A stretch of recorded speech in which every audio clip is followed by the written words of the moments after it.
Significant changes for women took place in the 1920s, including politics, the home, the workplace, and in education. The most far-reaching change was political. Many women believed that it was their right and duty to take a serious part in politics. They recognized, too, that political decisions affected their daily lives. After much petitioning and protesting, the 19th Amendment was passed on August 26, 1920, giving the women the right to vote.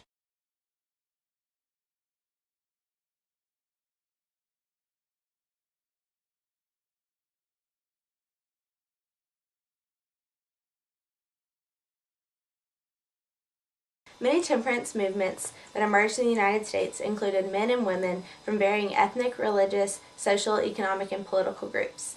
On January 16, 1920, the 18th Amendment went into effect, which prohibited the selling and manufacturing of alcohol.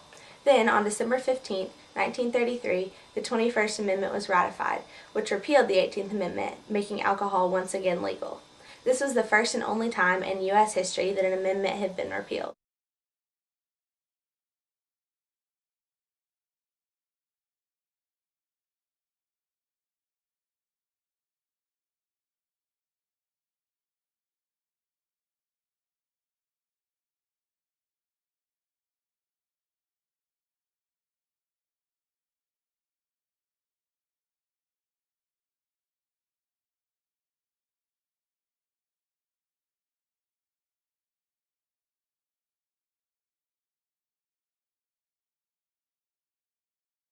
The new dances of the 1920s were fast-paced and energetic and freed women of wearing corsets.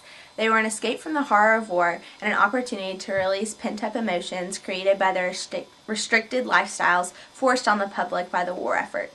While the new dances appealed to the youth, they were not so popular with the older, more conservative generation who saw jazz in particular as corrupt and immoral. Old favorites like the waltz and the foxtrot remained popular, and dances like the tango and the Charleston received a huge boost in popularity when featured in movies.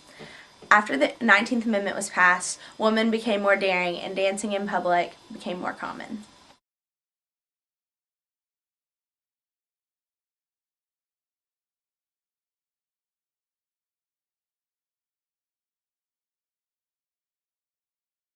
For women in the 1920s and 30s, fashion was a major factor in addition to clothing. In particular, cosmetics became a major industry. Glamour was now an important fashion trend due to the influence of the motion picture industry and the famous female movie stars.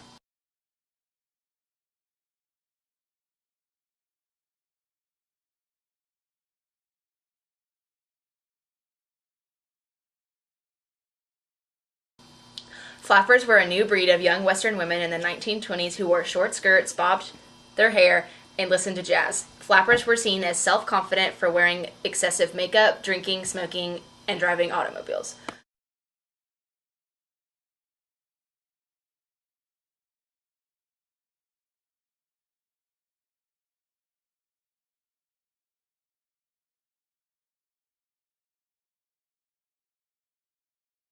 Fashion changed a lot throughout the early 20th century. During the early 1920s, waistlines were at the waist but were loose and not fitted. Women wore suits with long hemlines and somewhat full skirts.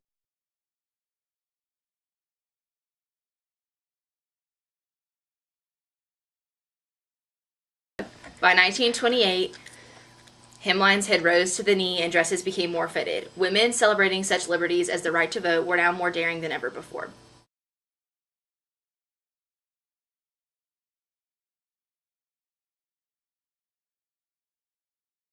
For the most part, during the 1930s, clothing styles were less extravagant. Hemlines dropped dramatically to the ankle and remained there until the end of the 30s. Due to the Great Depression, many women started sewing their own clothes. Clothing was mended and patched before being replaced.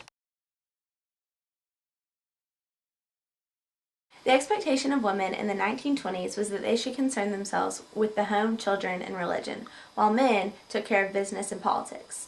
By the end of the decade, women were represented on local, state, and national political committees. With women able to vote, more emphasis was put on social improvement, such as laws for child labor and prison reform. Women still had little power by 1929, but they had begun the journey to actual political equality. During World War I, women had no choice but to work to support their families while their husbands were off at war.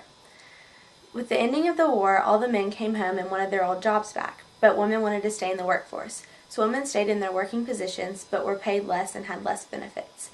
Women made up 22% of the American labor force in the beginning of the 1920s, and the number of working women grew throughout the decade. Women held secretarial positions and worked as journalists, nurses, and seamstresses. The 1920s was an era of triumph, but was shaken with the Great Depression of the 1930s. In the next decade to come, many changes will take place, making these two decades total opposites. During the 1930s, women worked in factories and shops and in restaurants and laundries. Although, during the Depression, there was pressure on married women to stay home.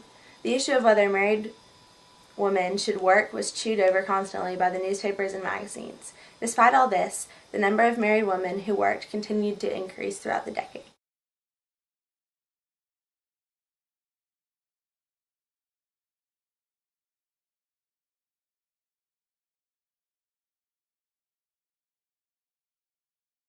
Spending my money, I didn't care. I carried my friend down for a good time, buying bootleg liquor, champagne and wine. When I begin to fall. I'm Bessie Smith, and I was born on April 15th, 1894 in Chattanooga, Tennessee, and I'm the most popular blues singer of the 1920s and 30s.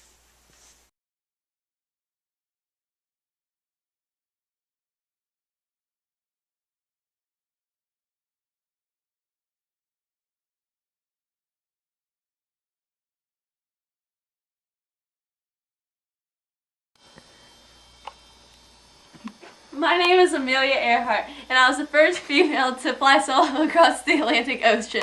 I disappeared while making an attempt to circumnavigate the globe.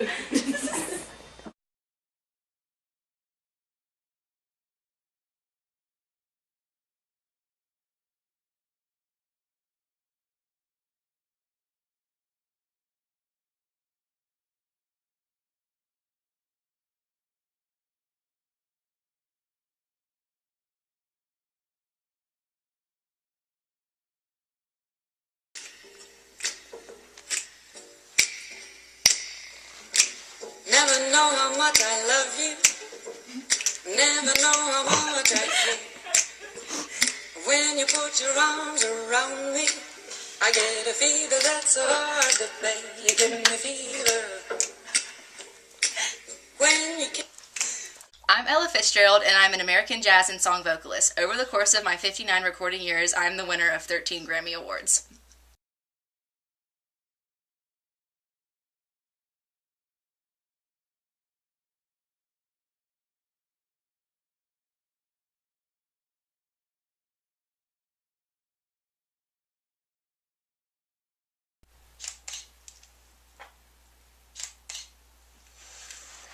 I'm Dorothea Lang, and I'm an influential American photographer who was hired by the government to take pictures of the reality of the Great Depression.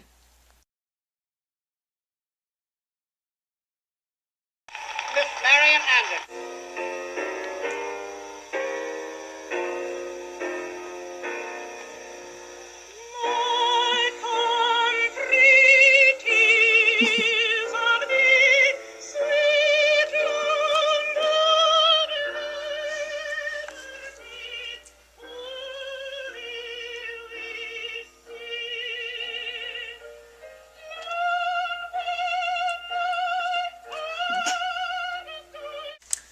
I'm Marian Anderson, and I'm an African American who's one of the most celebrated singers of the 20th century.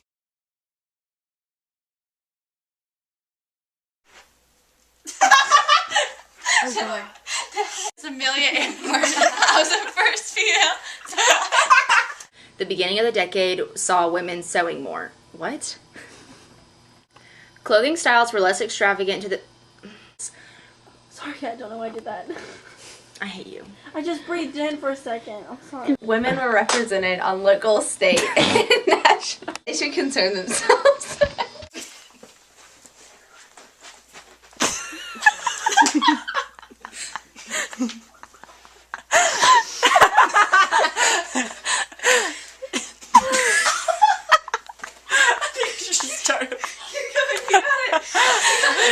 can do this. Wait, Come can on. you cut and like? Okay. You're a superstar. I'm Ella Fitzgerald, and I'm an American jazz.